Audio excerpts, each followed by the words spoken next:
The first thing you need to understand about Derek Shaw is that he's always been too helpful.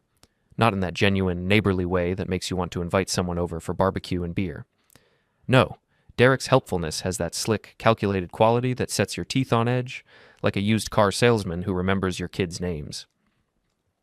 He's like family, Megan said last Tuesday, watching Derek install our new ceiling fan while I sat at the kitchen table, supposedly working on quarterly reports for my IT consulting clients. The way she said it, with that dreamy little smile playing at the corners of her mouth, should have been my first real clue.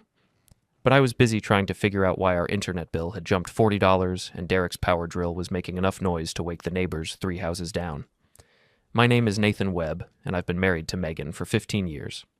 We live in Maple Ridge, one of those affluent suburban developments where the HOA fines you $50 for leaving your trash cans out past noon on collection day. It's the kind of place where everyone knows everyone else's business, which, as it turns out, can be either a blessing or a curse depending on which side of the gossip you're standing on. I fix computers for a living. Small businesses mostly, though I've got a few residential clients who pay me decent money to explain why their printer won't talk to their laptop. It's honest work, and it pays well enough to keep us comfortable in our 4-bedroom colonial with the mortgage that'll outlive my great-grandchildren. Megan works in marketing for a mid-sized firm downtown. She's good at it, too. Has that natural ability to make people believe they need things they never knew existed. She's been climbing the corporate ladder steadily for the past 5 years, which means longer hours, more business trips, and an increasing number of evening networking events that seem to require her full attention. Our kids, Tyler and Sophie, are 12 and 9, respectively. Tyler's at that age where he communicates primarily through grunts and eye rolls, though he can manage full sentences when discussing his latest video game obsession. Sophie's the opposite, a chatterbox who notices everything and has opinions about all of it. They're good kids, smart kids, and they deserve better than what's been happening in this house lately. The problem started small, the way these things usually do, little inconsistencies that you notice but don't really process until later when you're lying awake at 3 a.m. wondering how you missed all the signs. Like the way Megan started taking her phone with her everywhere, including the bathroom, or how she suddenly developed an interest in yoga classes that seemed to meet at different times every week, or the fact that Derek Shaw, our helpful neighbor, had somehow become a permanent fixture in our house, always ready with his toolbox and his knowing smile. Derek lives 2 houses down with his wife Carla, who works as a dental hygienist and has the kind of sharp tongue that can strip paint. They've been our neighbors for 8 years, ever since they moved in right after their wedding. Derek's a contractor, or at least that's what he calls himself. Mostly he seems to bounce between small jobs and long stretches of availability that coincide perfectly with my work schedule. The timing thing should have bothered me more than it did. Derek's truck, a red Ford F-150 with more chrome than a motorcycle rally, appeared in our driveway with suspicious regularity, always on Tuesdays, Thursdays, and Fridays. Always between 9 and 3, always when I was supposedly buried in client work and not paying attention to domestic details. Nathan's so busy with his computers, Megan would tell anyone who'd listen. Thank goodness for Derek. I don't know what we'd do without him. The neighborhood ladies seemed to find this arrangement perfectly reasonable. After all, Megan was a busy career woman, and I was just a computer guy who probably couldn't tell a screwdriver from a socket wrench. Never mind that I'd renovated our entire basement the year before, or that I'd installed our deck railing system without hiring a single contractor. But Derek was there, ready and willing, with his toolbox and his easy laugh and his habit of staying for coffee after every job. Long coffee breaks, according to Sophie, who mentioned once that Derek's truck was still in our driveway when she got home from school. He must really like Mom's coffee, she said, innocent as sunshine. The burglaries started in September. Nothing dramatic. Just small items disappearing from houses around the neighborhood. Mrs. Patterson lost a jewelry box. The Hendersons reported missing electronics. The Kowalskis had some cash taken from a kitchen drawer. Our HOA president, a retired insurance adjuster named Frank Kramer, sent out increasingly frantic emails about home security. He recommended cameras, better locks, neighborhood watch programs. The local police increased their patrols, but suburban burglary is hard to catch unless you get lucky. I got lucky, just not in the way I expected. The idea to install cameras came to me during one of Frank's more paranoid email blasts. He'd attached an article about hidden security systems and their effectiveness in catching intruders. The technology was better than I'd expected, and the prices were reasonable enough that I could justify the expense as a business write-off. We should protect the house, I told Megan over dinner, especially with all these break-ins. She looked up from her salad, fork halfway to her mouth. Cameras? Don't you think that's a little extreme? Mrs. Patterson's jewelry box was worth $3,000, I said. The Hendersons lost a laptop and 2 tablets. I've got $20,000 worth of computer equipment in my office alone. Tyler glanced up from his phone. Can I help install them? I want to see how they work. Sure, I said. It'll be educational. Megan's expression tightened. I don't like the idea of being recorded in my own house. They're motion activated, I explained, and I'll set them up so they only monitor the common areas. Living room, kitchen, front and back entrances, nothing in the bedrooms or bathrooms. Still seems invasive, Sophie piped up. What if we catch the burglar? That would be so cool. It would be pretty satisfying, I agreed, meeting Megan's eyes across the table. There's nothing quite like catching someone in the act. She looked away first. I ordered the cameras that night. Professional-grade equipment with cloud storage backup and smartphone monitoring capabilities. The kind of system that would capture everything in high definition, with timestamps and motion detection logs that would hold up in court if necessary. The installation took 2 days. Tyler helped, asking intelligent questions about wireless protocols and storage compression. Sophie supervised from the couch, offering commentary and suggestions about camera angles. Megan found reasons to be elsewhere, work meetings, grocery shopping, a sudden urgent need to reorganize the garage. Make sure you tell Derek about the cameras, she said as she left for another mysterious evening appointment. I don't want him accidentally setting them off. Of course, I said.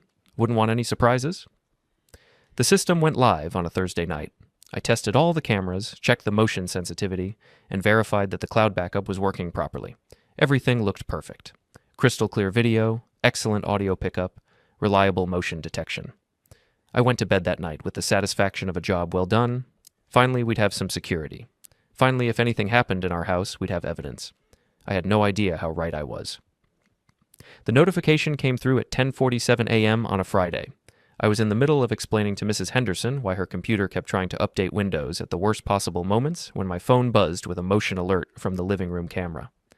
Probably Megan getting something she forgot, I thought. She'd mentioned having a flexible schedule that day, something about working from home between client meetings. I finished troubleshooting Mrs. Henderson's update settings and forgot about the alert until lunch. That's when I checked the footage. The timestamp read 10:43 a.m. The motion detection had triggered when our front door opened, which made sense. What didn't make sense was seeing Derek Shaw walk into our living room like he owned the place, followed by my wife, who was supposed to be at a client presentation downtown. They weren't talking about home repairs. I sat in my office staring at my phone screen, watching my 15-year marriage dissolve in high definition. The camera angle was perfect. I'd positioned it to catch anyone entering through the front door, but it also had a clear view of our sectional sofa and the coffee table where Megan liked to spread out her work papers. They weren't discussing work papers. The footage ran for 37 minutes. I watched 12 minutes before I had to stop, not out of disgust or heartbreak, but because I needed to think clearly about what came next. This wasn't just infidelity. This was evidence. This was documentation. This was the kind of proof that changes everything. I backed up the file to 3 separate cloud storage accounts, downloaded copies to 2 different hard drives, and saved the timestamps in a spreadsheet. Then I went back and checked the previous week's footage. 14 times, 14 separate occasions over the past month, always during my work hours, always lasting between 30 and 45 minutes. Always on our furniture, in our house, with our motion-activated cameras capturing every detail. The pattern was obvious once I knew what to look for. Derek's truck would arrive within an hour of Megan's car. They'd enter together, sometimes carrying coffee cups or shopping bags as props. The cameras would trigger, recording their activities with the kind of clarity that would make a documentary filmmaker weep with joy. My phone rang, Megan's ringtone. "Hey," I said, keeping my voice level. "How's the client meeting going?" "Oh, you know how these things are," she said. I could hear traffic in the background, which was interesting since she was supposedly in a conference room. Running long, lots of back and forth. I might not be home until after 5. "No problem," I said. "Take your time. I know how important your work is." "Thanks for understanding. You're the best." "The best?" "Right." After she hung up, I called my cousin Joey, who practices family law in the city. We'd grown up together, and he was one of the few people I trusted completely. "Nathan," he said when he picked up, "please tell me you're not calling about Megan." That stopped me cold. "What do you mean?" "Nothing specific. Just lawyer intuition. You two seemed tense at Mom's birthday party last month." "I need to see you," I said. "Today, if possible. And Joey, bring a retainer agreement." He was quiet for a moment. "That bad?" "Worse. We met at his office at 4 o'clock. Joey's a good lawyer, smart, thorough, and completely without sentiment when it comes to legal strategy. He listened to my story without interruption, took notes on a legal pad, and reviewed sample footage on my phone with the detached professionalism that makes him worth his hourly rate. 14 times, he said when I finished. All documented, all time-stamped, all admissible. What are my options? Legally, you've got her completely cornered on infidelity. In this state, that affects property division and custody. But Nathan, you need to think about what you really want here. I want my kids, I want my house, and I want her to face consequences for what she's done. Consequences, Joey repeated. Legal consequences or personal consequences? Both. He leaned back in his chair. Legal consequences are straightforward. File for divorce, use the evidence, get a favorable settlement. Personal consequences? That's trickier. You could go public with this, but that affects your kids too. The kids are going to find out anyway, I said. At least this way, I control how and when. What about Derek? You planning to involve his wife? I thought about Carla Shaw, with her sharp tongue and her complete intolerance for nonsense. She deserves to know. She does, Joey agreed. But once you tell her, this becomes public very quickly. Carla's not exactly known for keeping secrets. Good. Joey studied me for a long moment. You're sure about this? Once you pull this trigger, there's no going back. They made that choice for me, I said. I'm just making sure everyone knows about it. That evening, I sat in my office editing video files and preparing for war. I created a compilation of the most damning footage. Nothing graphic, just clear evidence of what had been happening in my house while I was working to pay the mortgage. I burned the files to DVDs, uploaded them to secure cloud storage, and prepared email drafts with timestamps and documentation. Megan came home at 5:30, full of stories about her difficult client and their unreasonable demands. She kissed my cheek, asked about my day, and started dinner while humming something under her breath. How was Derek's project today? I asked casually. I saw his truck in the driveway this morning. She didn't miss a beat. Oh, he finished up the bathroom fan installation. Finally, that thing's been making noise for weeks. Great, I said. I'll have to thank him for taking care of that. He's so helpful, she said. I don't know what we'd do without him. After dinner, after the kids finished their homework, after Megan settled in to watch her evening shows, I went back to my office and finalized my plans. The first email would go to Carla Shaw at 6 a.m. sharp.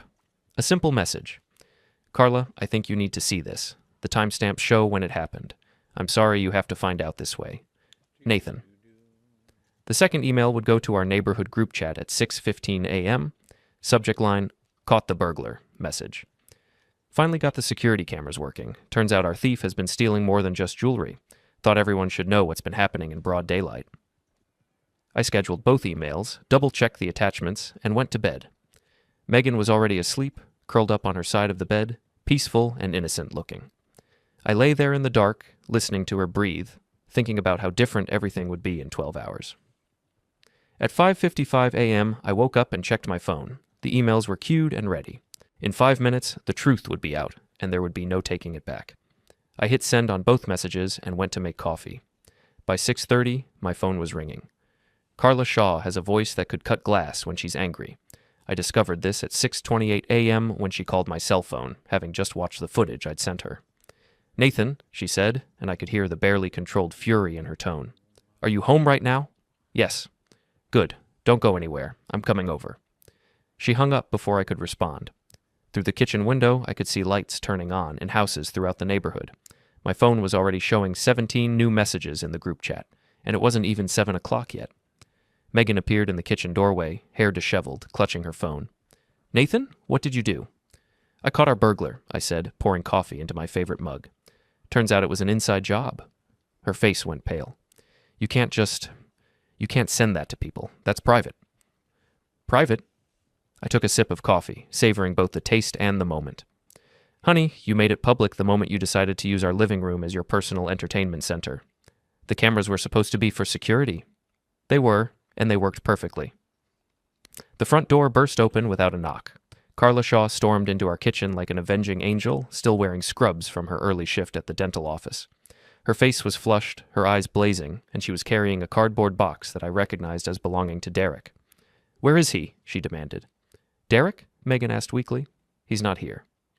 Not Derek, you tramp. I know where Derek is. He's sitting in his truck in the driveway, too ashamed to come in. I'm talking about Nathan.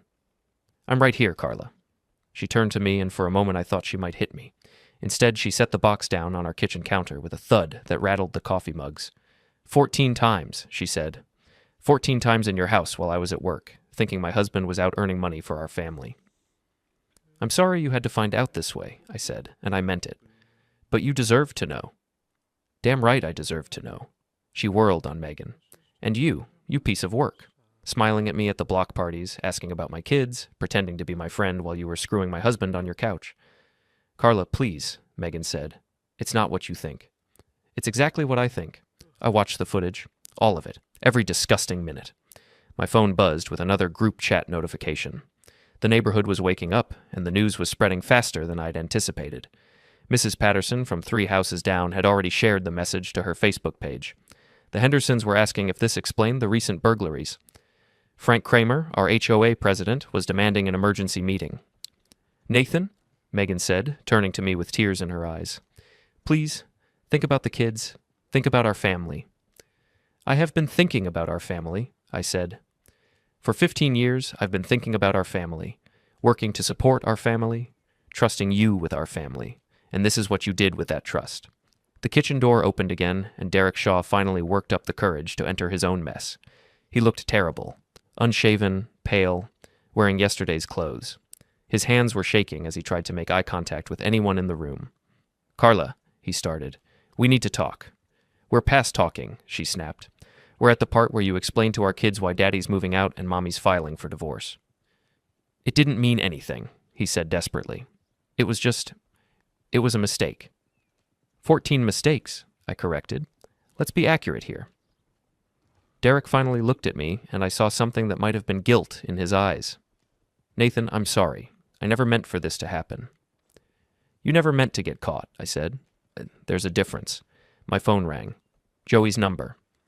Nathan, he said when I answered, I'm getting calls from reporters. Someone leaked your story to the local news. I glanced at Carla, who was now going through Derek's box of belongings and throwing items at him with increasing velocity. That was fast. Suburban adultery with video evidence? This is exactly the kind of story that goes viral. You need to prepare for media attention. I can handle media attention. What about Megan? What about your kids? I looked at my wife, who was now crying openly while Derek tried to dodge a flying work boot. The kids are at school. They're safe. As for Megan, she should have thought about media attention before she decided to star in her own reality show. After I hung up, the kitchen fell silent, except for Megan's crying and the sound of my phone buzzing with constant notifications. The group chat had exploded to over 200 messages. Screenshots of the footage were being shared on social media. 3 local news stations had already called.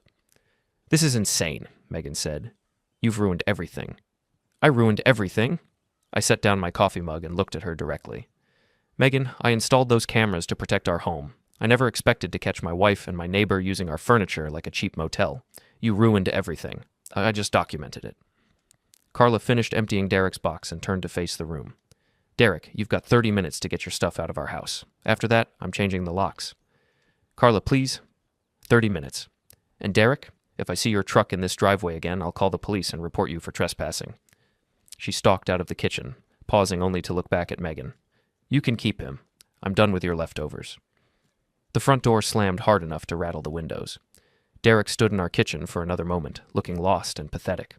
Then he gathered up his scattered belongings and followed Carla out the door without another word. Megan and I were alone. Nathan, she said quietly, what happens now? I picked up my coffee mug and headed toward my office. Now you call a lawyer. And Megan, you might want to find somewhere else to stay for a while. This neighborhood's about to get very uncomfortable for you. As I reached the doorway, I heard her ask, what about us? What about our marriage? I turned back to look at her one last time. Honey, you ended our marriage 14 times over the past month. I just made sure everyone knew about it. By noon, the story had reached the local television news. By evening, it was trending on social media. By the next morning, our quiet suburban street was lined with news vans and curious neighbors, all wanting to get a closer look at the house where the cheating wife and her handyman boyfriend had been caught on camera. Megan packed a suitcase and left to stay with her sister downtown.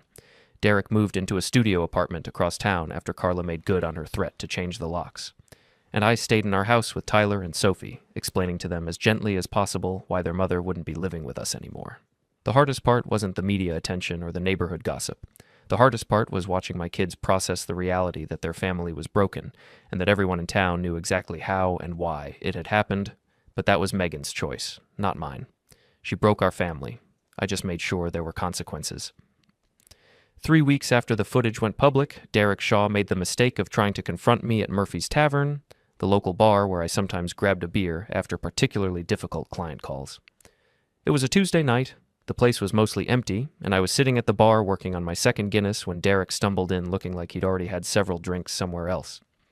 "Nathan," he slurred, weaving his way toward my bar stool. "We need to talk." The bartender, a guy named Mike who'd been serving drinks at Murphy's for 20 years, glanced at me with raised eyebrows. I shrugged and took another sip of my beer. "What's on your mind, Derek?" "You ruined my life," he said, loud enough for the handful of other customers to hear. "My wife left me, I lost 3 jobs because of those videos, and I can't go anywhere in this town without people staring at me." "That's unfortunate," I said, "but I didn't ruin your life.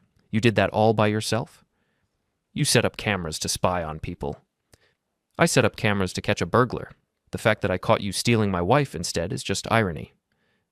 Derek's face flushed red. "You think you're so smart, don't you? Sitting there with your clever words, acting like you're innocent in all this?" "I am innocent in this, Derek. I never cheated on my wife. I never lied to my neighbors. I never broke into someone else's house to have an affair on their furniture." "You humiliated us in front of the whole town." I turned on my bar stool to face him directly. "Derek, you humiliated yourself. I just provided the documentation." He took a swing at me then, a clumsy, drunken punch that I saw coming from a mile away. I leaned back, and his fist connected with nothing but air. The momentum carried him forward, and he stumbled into the bar, knocking over his own drink and soaking his shirt with whiskey. Mike the bartender reached under the bar, probably for the baseball bat he kept there for situations exactly like this. But I held up a hand to stop him. "No need, Mike. Derek's leaving." "Like heck I am," Derek said, trying to regain his footing. "I'm not done with you."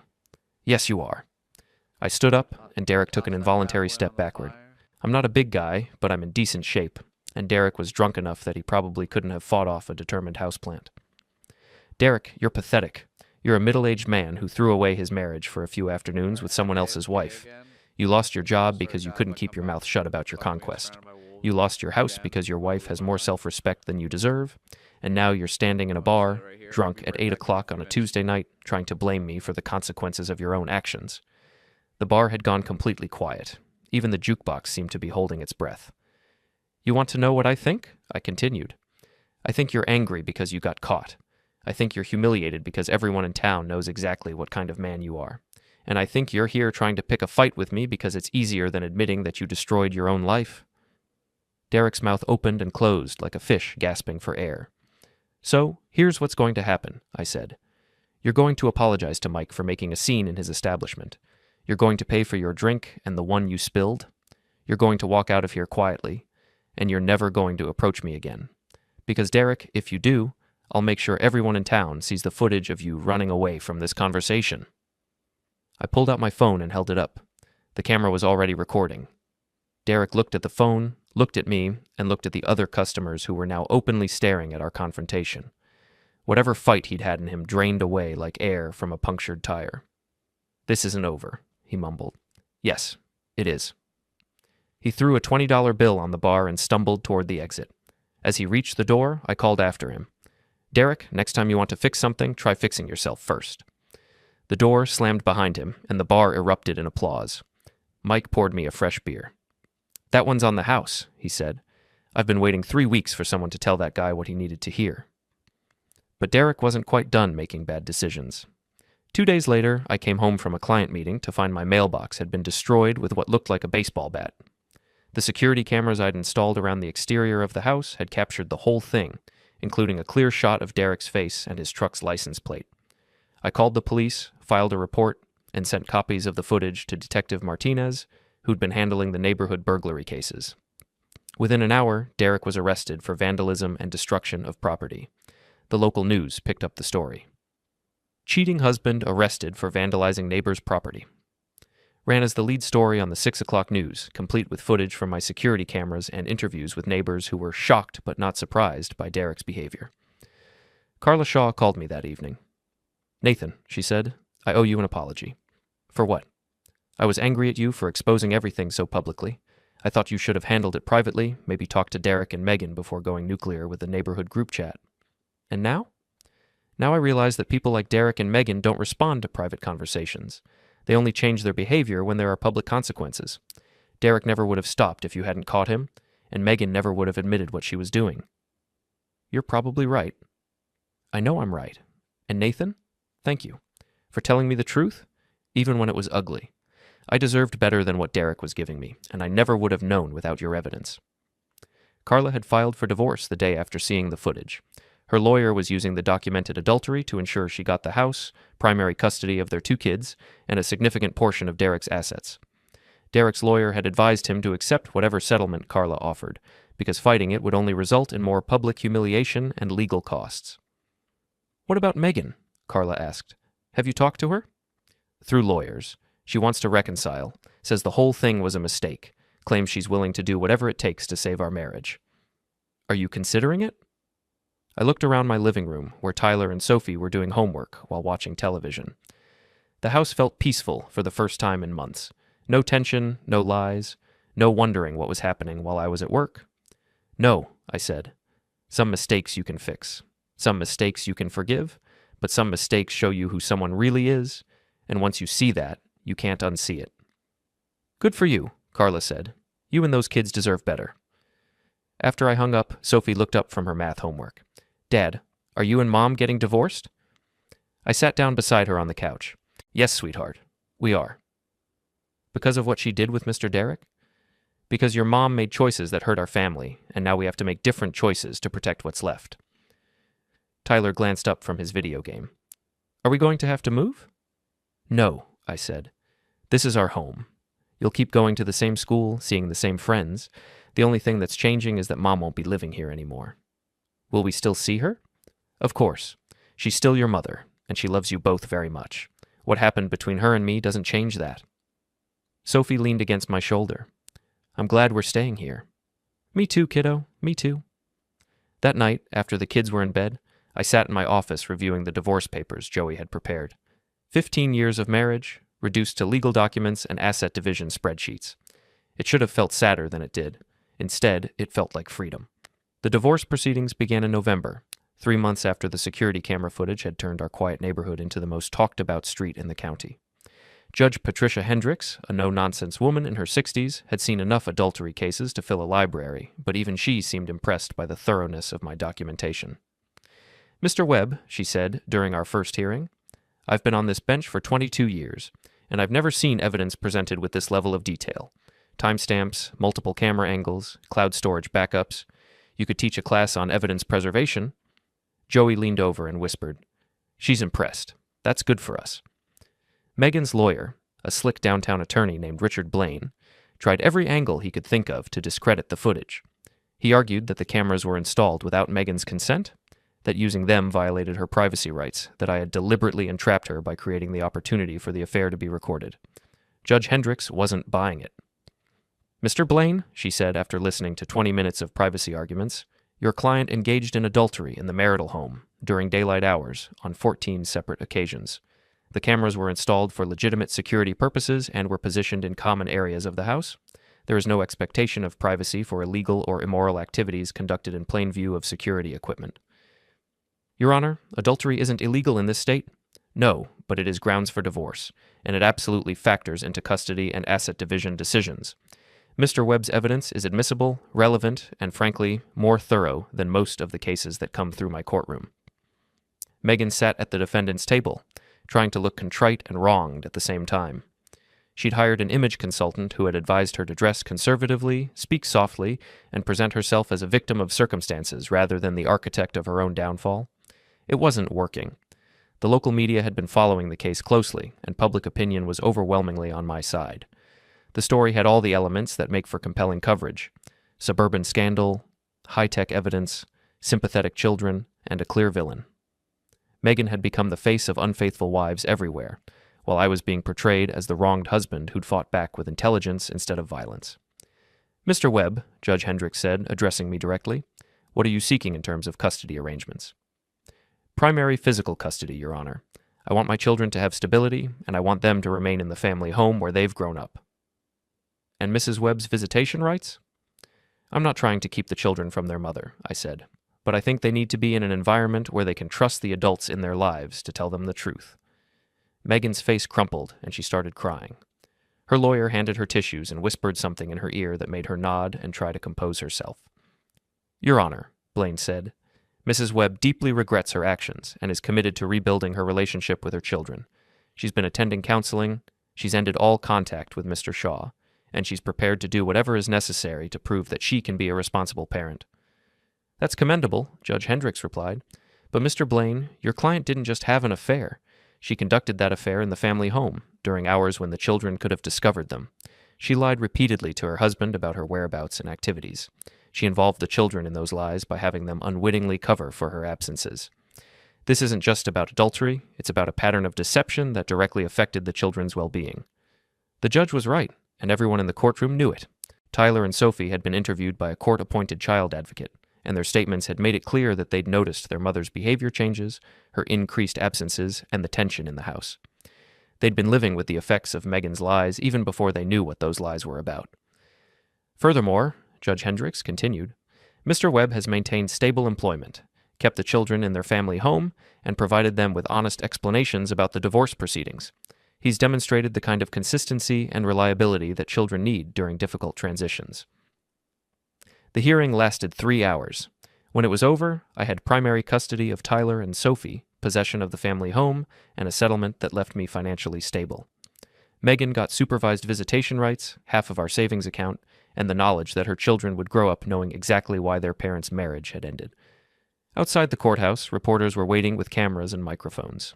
I'd prepared a brief statement with Joey's help. I want to thank Judge Hendricks for her fair and thorough consideration of this case, I said. My primary concern throughout this process has been the well-being of my children. They deserve to grow up in a home where they can trust the adults in their lives and where they can learn that actions have consequences. Mr. Webb, called out a reporter from Channel 7, do you have any regrets about making the security footage public? My only regret is that it was necessary, I said. I installed those cameras to protect my family from burglars. I never imagined I'd need to protect them from my wife. What's next for you and your children?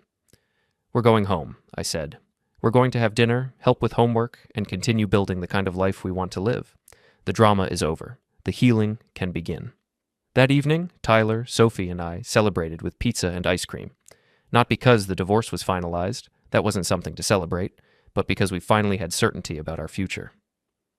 Dad? Sophie said as she worked on her second bowl of chocolate chip ice cream.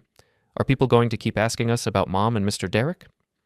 Probably for a while, I said, but eventually there will be other stories, other scandals, other things for people to talk about. This won't be the most interesting thing in town forever. Tyler looked up from his pizza. Good. I'm tired of being the kid whose mom was on the news. I know, buddy, and I'm sorry you had to go through that, but you handled it with more maturity than most adults would have shown. Will Mom be okay? Sophie asked. It was the question I'd been dreading, because the honest answer was complicated. Megan was facing consequences that would follow her for years. She'd lost her job when the scandal became public, lost most of her friends, lost her marriage and her children. She was living in a studio apartment downtown, working part-time at a marketing firm that specialized in reputation management, which, given her situation, was either perfect irony or perfect job training. Your mom is going to have to figure out how to rebuild her life, I said carefully. Just like we're figuring out how to rebuild ours. It won't be easy for any of us, but we're all going to be okay. Are you going to date other people? Tyler asked with the kind of bluntness that only 12-year-olds can manage.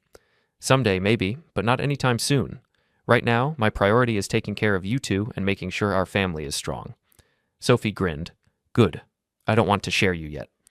After the kids went to bed, I sat on the front porch with a beer, looking out at our quiet street. The media vans were gone, the neighbors had returned to their normal routines, and life was slowly returning to something that resembled normal. My phone buzzed with a text from Carla Shaw. Saw the news coverage. Congratulations on the custody decision. You and the kids deserve this. I texted back. Thanks. How are you holding up? Better every day. Derek signed the divorce papers yesterday. I'm officially free to start over. Any regrets? Only that it took someone else's security cameras to show me who I was really married to. But that's not your fault. That's his. I finished my beer and went inside, locking the door behind me. For the first time in months, I didn't check the security camera footage before going to bed. There was nothing left to catch, nothing left to document, nothing left to prove. The truth was out, the consequences had been delivered, and justice had been served. Now it was time to focus on what came next.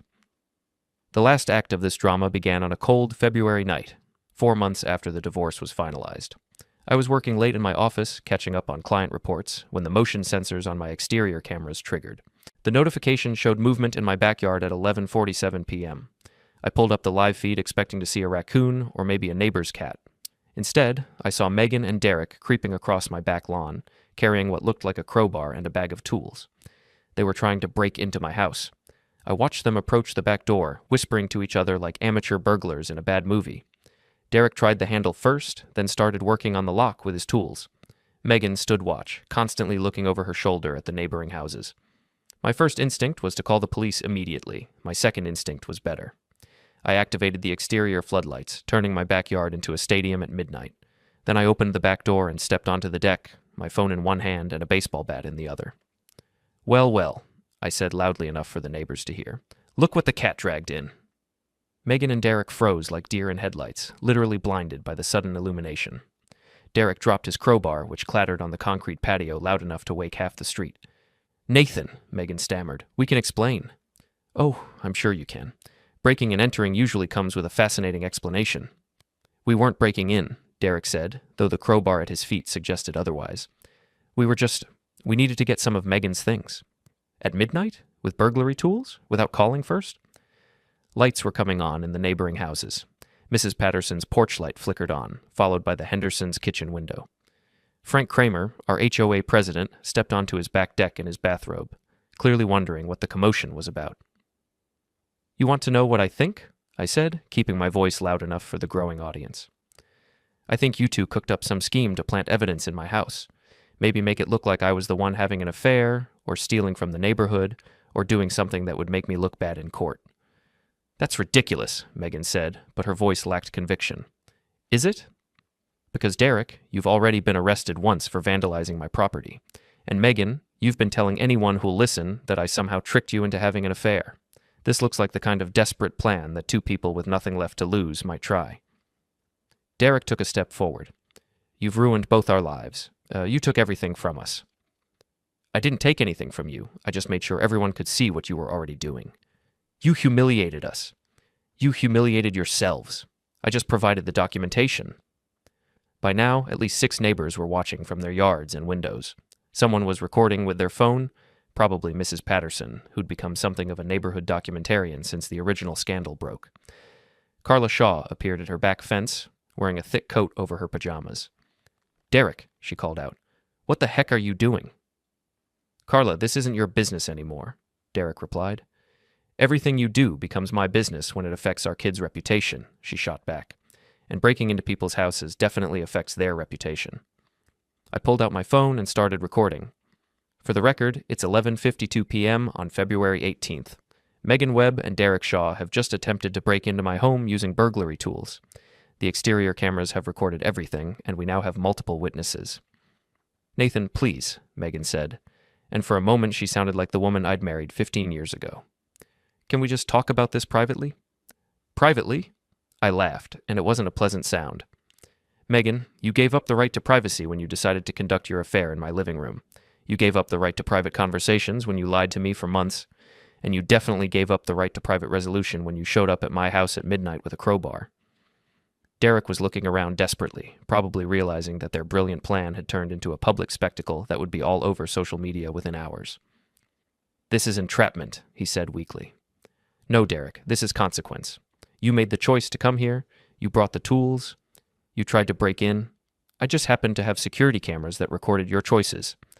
Frank Kramer called out from his deck. "Nathan, do you want me to call the police?" "That would be great, Frank. Tell them we have 2 individuals attempting to break into 1247 Maple Ridge Drive. Tell them we have video evidence and multiple witnesses." "No," Megan said quickly. "No police. We'll leave. We'll leave right now and never come back." "Too late for that," I said. "You crossed a line tonight. Both of you." Derek tried one last desperate play. "Nathan, man, we can work this out. We're neighbors. We used to be friends." Friends? I set down the baseball bat and stepped closer to the edge of the deck. Derek, friends don't sleep with each other's wives. Friends don't lie to each other for months. And friends definitely don't show up at midnight with crowbars trying to break into each other's houses. The sound of sirens was growing louder in the distance. Here's what's going to happen, I continued. The police are going to arrest both of you for attempted breaking and entering. The security footage is going to be entered as evidence. Your names are going to be in the police blotter, which means they'll be in the newspaper. And tomorrow morning, everyone in this neighborhood, everyone in this town, is going to know that the cheating wife and her boyfriend have now graduated to home invasion. Megan started crying, but they weren't the manipulative tears she'd used during the divorce proceedings. These were the tears of someone who'd finally realized that their choices had consequences they couldn't charm or lie their way out of. Nathan, she sobbed, I know I made mistakes, but this will destroy any chance I have of rebuilding my life. You destroyed your own chances, I said. Tonight was just the final confirmation. The police cars pulled into my driveway, their red and blue lights painting the entire street in alternating colors. 2 officers approached through the side yard, and I could see more neighbors coming out to watch the show. Detective Martinez, who'd handled Derek's previous arrest, shook his head when he saw the scene. Mr. Shaw, Mrs. Webb, we meet again. Detective, I said, they attempted to break in through the back door. I have video footage from multiple angles, and as you can see, we have several witnesses. Any idea why they might want to break into your house? I think they were planning to plant evidence to make me look bad, I said.